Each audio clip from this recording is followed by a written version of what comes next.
नमस्कार दोस्तों, आध्यात्म के एक और नए अंक में आपका हार्दिक स्वागत है। दोस्तों, शारदीय नवरात्रि की 9वीं तिथि माँ सिद्धदात्री को समर्पित है। आज के इस अंक में हम सिद्धदात्री की पूजा, उनके महत्व और माता सिद्धदात्री की कथा का वर्णन आपके बीच में करने जा रहे हैं। तो आइए आरंभ करते हैं माँ सिद्धदात्री की कथा, पूजा और उनके महत्व को।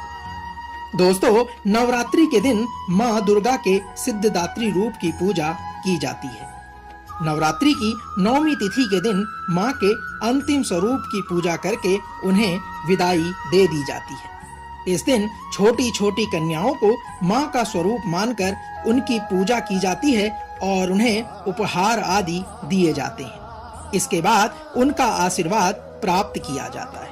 माना जाता है कि इस दिन ऐसा करने से माँ की कृपा प्राप्त होती है। तो आइए जानते हैं माता सिद्धदात्री की पूजा, महत्व और उनसे जुड़ी कथा का सार। दोस्तों, नवरात्रि के 9वें दिन माँ सिद्धदात्री की पूजा की जाती है। इनका वाहन सिंह है। देवी सिद्धदात्री कमल के पुष्प पर भी विराजमान है। माँ सिद्धदात्री की कृपा से ही भगवान शिव का आधा शरीर देवी का हो गया था। इसी कारण से भगवान शिव अर्धनारीश्वर भी कहलाए गए। दाहिनी तरफ नीचे वाले हाथ में चक्र, ऊपर वाले हाथ में गदा तथा बाईं तरफ के नीचे वाले हाथ में शंख और ऊपर वाले हाथ में कमल का पुष्प है। इसलिए माँ का यह रूप अत्यंत मोहक है। माँ सिद्धदात्री की पूजा करने से सभी प्रकार की सिद्धियां प्राप्त होती हैं। दोस्तों, आइए जानते हैं माँ सिद्धदात्री की पूजा का महत्व क्या है। माँ सिद्धदात्री की पूजा करने से सभी प्रकार की सिद्धियों की प्राप्ति होती है। नवरात्रि के अंतिम दिन यानी 9वीं के दिन माँ सिद्धदात्री की पूजा की जाती है।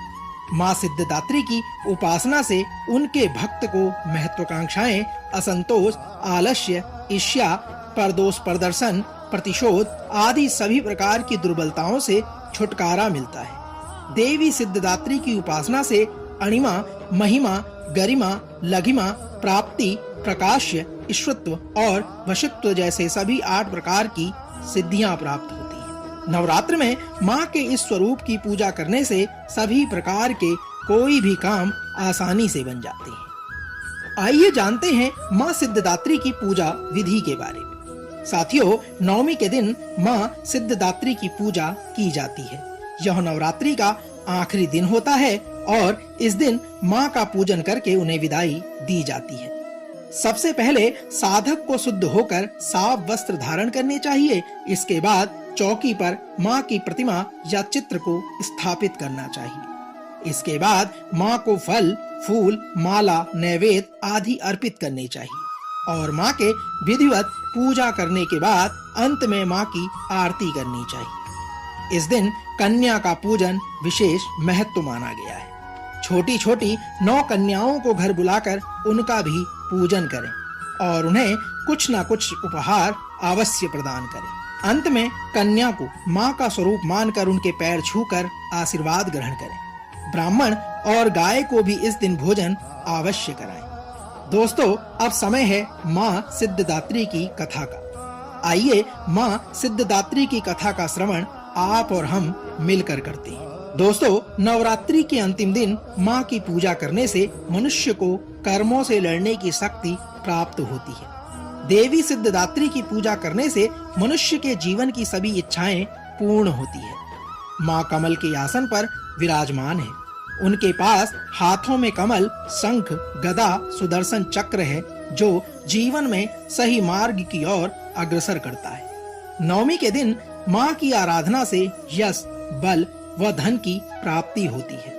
इस दिन पूजा करने से अंतरात्मा को दिव्य पवित्रता प्राप्त होती है और जीवन में अच्छे कर्म करने की प्रेरणा मिलती है। दोस्तों, कथा कुछ इस प्रकार से वर्णित है। भगवान शिव ने भी माँ सिद्धदात्री की ही उपासना की थी, जिसके बाद उनका आधा शरीर देवी का हो गया था। आधा शरीर नर और आधा शरीर नारी का होने के कारण ही इन्हें अर्धनारीश्वर भी कहा गया। मां सिद्धदात्री को सिंह पर सवारी करने वाली चतुर्भुज तथा सर्वदा प्रसन्न रहने वाली माना गया है। मां की उपासना करने से भक्तों को धर्म, अर्थ, काम व मोक्ष मिलता है। देवी ने सफेद रंग का वस्त्र धारण कर रखा है और वह अपने भक्तों को ज्ञान देती है। जो भक्त मां की हमेशा उपासना करता है उसे अमृत पद की प्राप्ति होती है। आइए जानते हैं मां सिद्धदात्री के मंत्र को। मंत्र है या देवी सर्वभूतेषु सिद्धिदात्री रूपेण संसृता। नमस्तस्यै नमस्तस्यै नमस्तस्यै नमो नमः। दोस्तों, तो यह तो थी मां सिद्धदात्री से जुड़ी कथा, महत्व और उसकी पूजा की विधि का सार। हम आशा करते हैं कि आज का यह अंक आपको अवश्य पसंद आया होगा। हम माता से यह कामना करते हैं कि मां महालक्ष्मी आपके घर में धन, धान्य और ऐश्वर्य की कीर्ति बनाए रखे। कल एक और नए अंक के साथ फिर आपसे होगी मुलाकात। तब तक जय मां सिद्धदात्री।